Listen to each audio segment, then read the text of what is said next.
Capítulo 17 compõe o diálogo, né, que se inicia no capítulo 14, do 14, 15, 16, 17, é o último diálogo sacerdotal com Cristo e seus discípulos para fins de prepará-los para aquilo que seria o holocausto perfeito, quando ele é entregue em libação aos nossos pecados. Amém?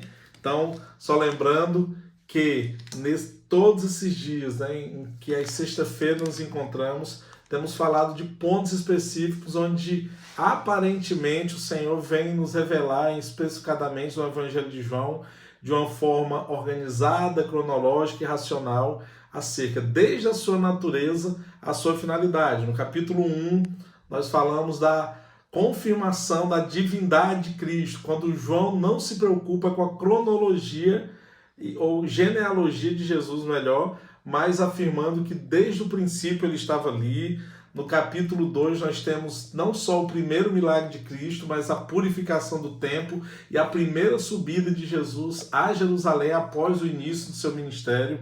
No capítulo 3 nós temos o diálogo, no capítulo 3 nós temos o plano de soterologia dele, onde do início ao fim ele fala do seu propósito de salvação. Capítulo 4 nós temos o diálogo com a mulher samaritana e também, consequentemente, salvação de muitas pessoas daquela região. No capítulo 5 nós temos a cura do paralítico de Betesda. No capítulo 6 nós temos não só os milagres da multiplicação dos pães, mas também a primeira peneirada de Cristo com o seu ministério, afirmando que fica com ele aqueles comprometidos com a palavra de vida eterna que ele tem. Capítulo 7, o primeiro grande embate entre Cristo e os judeus. Capítulo 8, o livramento da mulher adúltera. Capítulo 9, a cura do cego, e aqui eu falo que é um divisor de águas na vida do ministério de Cristo, uma vez que até então nunca havia se curado um cego de nascença. E para a tradição judaica, somente Deus era capaz de promover esse milagre. Em toda a antiga aliança, não se registra em momento algum qualquer outro homem curando um cego, porque isso era exclusividade de Deus. E ali Cristo novamente demonstra que ele também era o próprio Deus, sendo o Filho dentre as personas da divindade, né? E amém, né, pastorzão? Então, a responsabilidade é grande, porque aqui tô ministrando a um teólogo especialista em hebraico, fico pensando assim, eita Jesus, me capacita, Senhor. No capítulo 10, fala-se acerca do bom pastor e do empréstimo, da confiança do seu rebanho a nós, né, pastores que somos cuidadores, na verdade. Capítulo 11, a ressurreição de Lázaro. Capítulo 12, a oferta de Maria, já preparando o corpo de Cristo para o seu sepultamento. Capítulo 12, o momento da ceia. Capítulo 14, vem o primeiro, pode-se falar, se não fala trilogia porque são 4 capítulos, mas é o primeiro momento do diálogo que trata do consolo e o ensino acerca do Espírito. Capítulo 15 fala acerca da parábola da videira, nos colocando nesse plano ministerial do Senhor, incluindo também os servos ao plano de salvação. Capítulo 16, que foi o último, a missão dos consoladores. Após nós sermos consolados, temos a missão de sermos também consoladores. E aqui nós temos o ponto final desse diálogo de Cristo com a sua igreja, com os seus discípulos. Na verdade, é um pré-estabelecimento da sua igreja, é o preâmbulo da sua igreja, é o que muitos chamam de oração sacerdotal, mas está incluída dentro desse diálogo. Então vamos lendo, e conforme formos lendo, vamos falando parte a parte, amém? A oração, capítulo 17. Tendo Jesus falado estas coisas, levantou os olhos aos céus e disse: Pai, é chegada a hora. Glorifica o teu Filho, para que o Filho te glorifique a ti. assim como lhe conferistes autoridade sobre toda a carne, a fim de que ele conceda a vida eterna a todos os que lhe destes. E a vida eterna é esta, que te conheçam a ti, um único Deus verdadeiro, e a Jesus Cristo, a quem enviastes. Eu te glorificarei na terra, consumando a obra que me confiaste para fazer. E agora, glorifica-me, ó Pai, contigo mesmo, com a glória que eu tive junto a ti antes que houvesse o mundo. Manifestei o teu nome aos homens que me deste no mundo. Eram teus, tu nos confiastes, e eles têm guardado a tua palavra. Agora, eles reconhecem que todas as coisas que me têm dados provém de ti, porque eu lhes tenho transmitido as palavras que me deste, e eles as receberam, e verdadeiramente conheceram que sai de ti, e creram que tu me enviaste. É por eles que eu rogo. Não rogo pelo mundo, mas por aqueles que me deste, porque são teus. Ora, todas as minhas coisas são tuas, e as tuas coisas são minhas, e neles eu sou glorificado. Já não estou no mundo, mas eles continuam no mundo, ao passo que eu vou para junto de ti, Pai Santo. Guarda-os em teu nome, que me deste, para que eles sejam um, assim como nós. Quando eu estava com eles, guardava-os no teu nome, que me deste, e protegi-os, e nenhum deles se perdeu, exceto o filho da perdição, para que se cumprisse a Escritura. Mas agora vou para junto de ti, e isto falo no mundo, para que eles tenham o meu gozo completo em si mesmos. Eu lhes tenho dado a tua palavra, e o mundo os odiou, porque eles não são do mundo, como também eu não sou. Não peço que os tire do mundo, e sim que os guarde do mal. Eles não são do mundo, como também eu não sou. Santifica-os na verdade. A tua palavra é a verdade. Assim como tu me enviaste ao mundo, também eu os enviei ao mundo.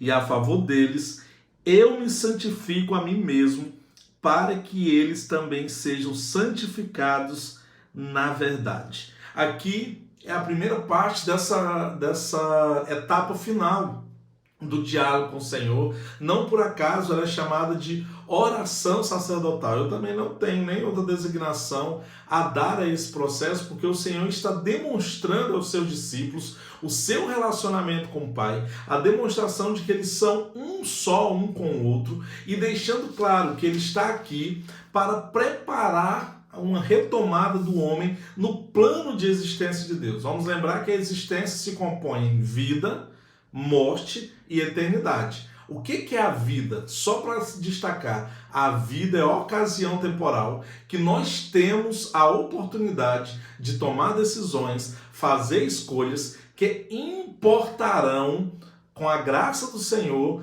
na nossa condição de eternidade, se com o Pai ou sem o Pai. É curioso que aqui Jesus deixa claro que a eternidade só acontece com o Pai e o Filho. Então eu não quero nem saber a nomenclatura que nos céus é dada àqueles que são perdidos, aqueles que não decidem em vida aceitar a cédula de perdão chamada Jesus Cristo.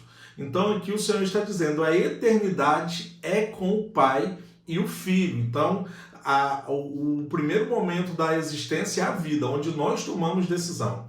Vem algo temporal chamado morte, que nos desliga dessa condição de decidirmos, e quando pegamos ali a parábola do Lázaro e do rico, nós temos a total percepção que após a morte nós não temos escolhas, nós não temos decisões, nós não temos ações. Lembre-se que o rico pediu a Abraão, naquela parábola, naquela simulação de parábola expositiva, para que entendêssemos quão distante é o paraíso e o inferno. E ele fala, olha, permita que Lázaro venha a mim e toque o dedo na água e molhe a minha boca, porque tamanho é o calor que eu sinto. Só que ele não tinha mais direito de pedir, ele não tinha mais direito de decidir, e ainda que dizem que as orações mais fervorosas acontecem e acontecerão no inferno, elas não são atendidas, ainda que ouvidas, porque o inferno de fato não foi preparado nem para nós, a humanidade,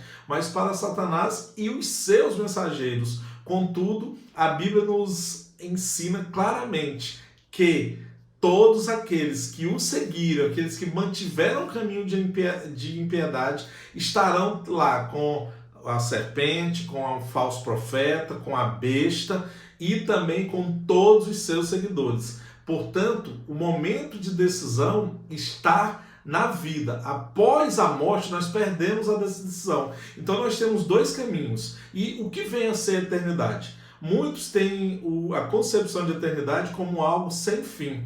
Contudo, infinito, somente Deus. Porque Ele está antes da eternidade. Nós não temos como determinar o seu início e tampouco o seu fim. Então a eternidade é um lapso temporal incontável. Nós não temos como somar, não temos como computar o que vem a ser eternidade, mas é algo plenamente duradouro, onde a cronologia de tempo, o controle e domínio do tempo não nos pertence.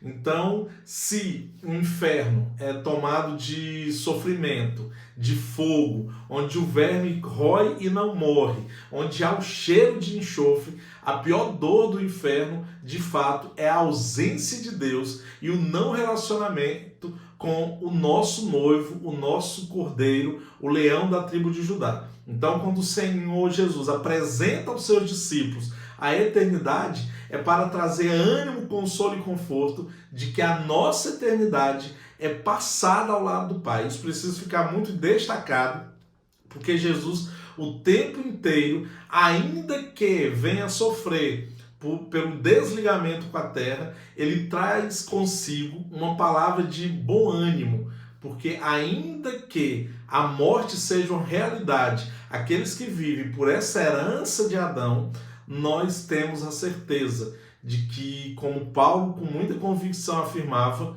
a morte é lucro aos que creem. Então nós temos aqui, nesse complemento dessa oração, alguns destaques que precisam ser compartilhados para entendermos que, de fato, o Senhor se preparava para a oblação. Ele, enquanto sumo sacerdote, se apresentava como ovelha muda, como bode expiatório e fazia a oração do Pai em preparação ao Cordeiro Pascal, que era ele mesmo. Porque o primeiro anúncio feito a Cristo, registrado também aqui no livro de João, foi quando João Batista, ou profeta, a voz que clama no deserto, né? O talo de cana seco sobre os ventos, dizia, não apresentando Cristo como o Rei dos Reis, como Senhor dos Senhores ou Médico dos Médicos, mas como Cordeiro de Deus que tira o pecado do mundo. Que pecado é este? É o pecado do adultério? É o pecado do homicídio? É o pecado da mentira? Não, é o pecado de Adão. É o pecado da separação.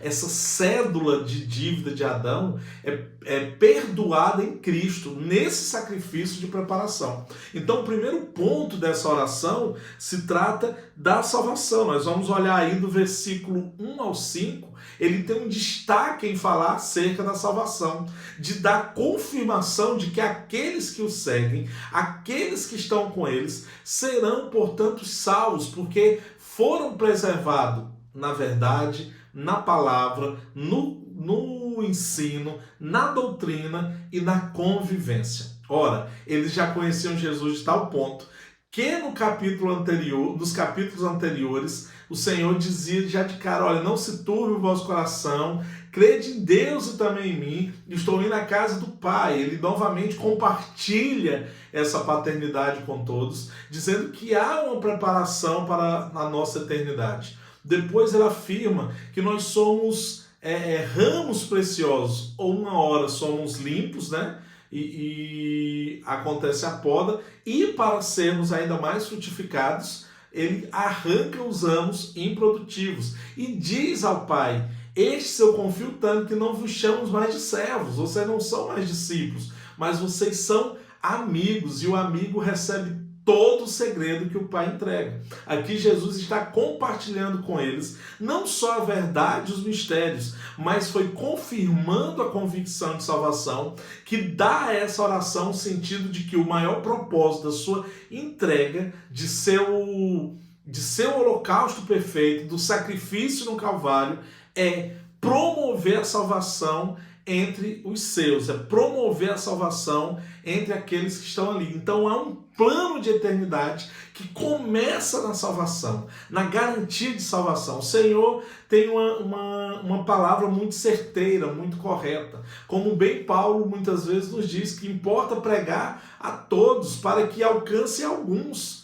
Porque o que importa a Cristo é salvar todos nós, porque nesse plano todos somos perdidos. Quando nós observamos a primeira pregação da igreja, que é Pedro ali, ao final do evento de Pentecostes, ele traz uma mensagem com base na profecia de Joel, mas anunciando Jesus, anunciando Cristo como o centro de tudo, uma mensagem totalmente cristocêntrica, porque Pedro fala da vida, da morte, da ressurreição, da exaltação e do senhorio de Cristo. A mensagem de Pedro é totalmente cristocêntrica, mas ela também é uma palavra de desconforto ao pecado e uma palavra eficaz ao arrependimento. Então ele começa falando de perdição, de enfermidade, de condenação e de morte, para depois vir com arrependimento,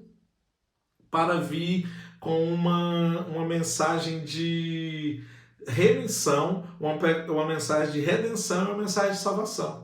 Então, aqui Jesus, está dando início da sua oração, apresentando a todos para serem salvos. Depois ele traz a eles uma mensagem de segurança. Então, aqueles discípulos ficariam sem o Cristo, sem o Redentor e certamente com desespero. E lá vai o Senhor Jesus interceder ao Pai, declarando o seguinte: Senhor, guarda-os em mim. Eu estou saindo do mundo, mas eles não são do mundo, eles são meus porque tu me destes. Então eles apresentam primeiro um plano de salvação e em seguida o Senhor faz uma oração intercessória clamando pela segurança deles. Você vai ver aí do versículo 6 ao 14, o Senhor insistindo constantemente no propósito da segurança deles, para que eles sejam preservados, para que eles sejam mantidos em unidade, para que eles não se percam, porque se foi dado por Deus, ninguém vai se perder. Aquele que vem a mim, de modo algum se perderá, de modo algum será abandonado. É por isso que nós, enquanto pastores, cuidadores e zelosos do rebanho de Cristo, temos que entender que não existe ovelha perdida enquanto ela continua em Cristo. Ainda que ela saia do nosso aprisco para ir a outro aprisco, se ela permanece em Cristo, ela é guardada. A ovelha perdida é aquela que de fato sai do aprisco e fica vagando no deserto ou em pastos estranhos. E o Senhor aqui está falando em segurança. Ele está falando em uma condição de preservação, de cuidado, de zelo, de total envolvimento com este rebanho, com estas ovelhas, para que eles permaneçam em segurança. E também em seguida o Senhor fala a respeito de santidade. E aí onde demonstra como o Senhor é cuidadoso. Ele primeiro nos dá a salvação, não nos exige nada, ele entrega a salvação, ele oferece a salvação. Em seguida, ele vem e pede a segurança, que sejamos protegidos, providos, mantidos e preservados. E por fim, ele nos instrui a sermos transformados na sua natureza, pois assim como é o Pai, assim é o Filho e assim seremos nele. E a santidade é o processo que nos leva à natureza do Senhor. Por isso é dito, acho que em Hebreus, que somente verão a face do Senhor aqueles que tiverem em santidade. Então, essa santidade do Pai nos é emprestada e há um processo de santificação. A santificação é quando estamos em um processo paulatinamente em buscar essa realidade. Se formos observar bem, o salmista diz o seguinte, e isso é muito interessante e nós precisamos ter isso guardado em nós, que nós somos, que os santos serão alvos como a neve e branco como a lã. Vamos observar os dois processos de santidade? Vamos destacar essa verdade, que essa santificação ela vem tanto do alto, como a neve, mas também ela vem do nosso interior, como a lã é na ovelha. Preste atenção como o Senhor é lindo. O processo é compartilhado. O processo parte em dois polos. Primeiro do alto, pelo exemplo, pelo ensino, pela instrução, pelo convencimento, pela graça, pelo amor, pelo zelo, pela exortação, pela palavra profética. Então a santidade ela vem do alto. Mas quando recebemos essa palavra e somos transformados interiormente em nosso entendimento, em nossas emoções, em nossos corações, renovando a nossa mente, ela também parte de dentro para fora. Então, se somos alvos como a neve e brancos como a lã, se deve a um processo de santificação, onde somos sujeitos ao que vem do alto, mas geramos aquilo que já está no nosso interior, que é o próprio Espírito Santo. Então, esse processo, ele é precioso e o Senhor nos dá e é o que mais me mexe comigo nessa oração, ele nos dá a oportunidade de sermos participantes. Eu e você somos participantes, não só da santidade do Senhor, mas do processo de santificação que ele nos permite viver para estarmos diante dele de eternidade em eternidade. Amém? E por fim, dentro dessa oração feita aos discípulos ali presentes, ele fala em unidade, para que sejamos um com o outro, assim como o Pai é com o Filho. A igreja do Senhor, o povo de Deus, o corpo de Cristo, ele precisa ter unidade. Lembrando que unidade não quer dizer uniformidade ou uma unicidade de ideias de pessoas ou de atos. Não por acaso o Senhor é multissábio, né? O Senhor tem a sua multissabedoria, a multisciência, é criativo e nos fez cada um com as suas características, com o seu entendimento, o seu jeito. A nossa unidade, ela acontece na diversidade. Ela acontece em compreensões diferentes, em interpretações diferentes, mas com o mesmo alvo, o mesmo objetivo e o mesmo conceito, qual seja a certeza de que Jesus é o Filho de Deus, é o ungido do Senhor, ele é o próprio Deus, morreu por nós, ressuscitou pela sua destra, subiu aos céus, assentado à direita do Pai está e voltará para reinar no reino sempre eterno. Nós, enquanto igreja, enquanto filhos do Senhor, discípulos dessa verdade, somos, na verdade, transformados nisso. E quanto mais transformados em Cristo somos, mais habilitados e aptos estamos para viver nessa unidade. Mas não é em unidade onde todos dizem sim, sim ou não, não. Não, há uma unidade dentro de um conflito doutrinário, há uma unidade dentro de um embate teológico, há uma unidade dentro de uma situação de dualidade de ideias, desde que os princípios fundamentais do Senhor Jesus sejam respeitados, compreendidos e entendidos. Nós, muitas vezes, damos nomes daquilo que nem a Bíblia nos recomenda dar. E isso não é errado, não é heresia, e tampouco é um desvio de conduta ou norma teológica. Seja você arminiano, calvinista, pentecostal,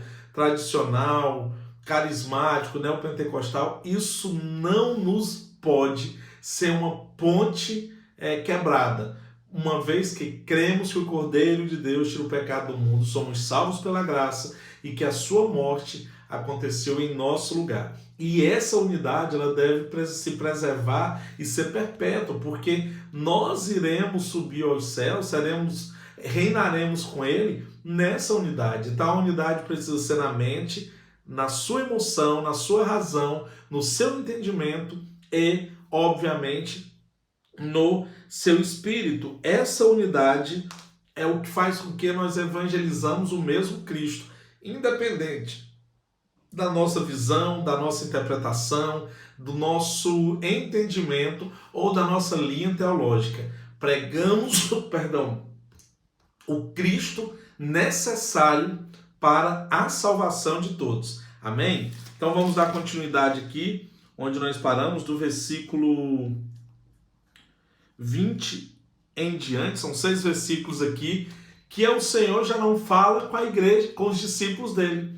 Não fala mais com os seus apóstolos e seguidores. Ele está falando com outro grupo. Vamos identificar esse grupo aqui?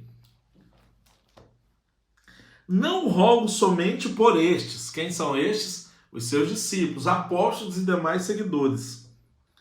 Mas também por aqueles que vierem a crer em mim, por intermédio da sua palavra. Está falando de você, está falando de mim, está falando de nós. O Senhor aqui já intercede por aqueles que haviam de vir e haverão de vir após nós, e nós estamos incluídos nessa intercessão ao Pai. A fim de que todos sejam um, e como és tu, ó Pai, em mim, e eu em ti, também sejam eles em nós, para que o mundo creia que tu me enviaste. Então, a nossa unidade, mil perdões, a nossa unidade é uma prova de que o Senhor foi enviado para esse fim. Então, precisamos sempre nos preservar em unidade. Eu lhes tenho transmitido a glória que me tens dado, para que sejam um, como nós o somos, eu neles e tu em mim, a fim de que sejam aperfeiçoados na unidade. Olha como é maravilhosa a palavra do Senhor. Que essa unidade, que muitas vezes gera em nós até conflitos e embates, é o que nos aperfeiçoa. E será sempre assim.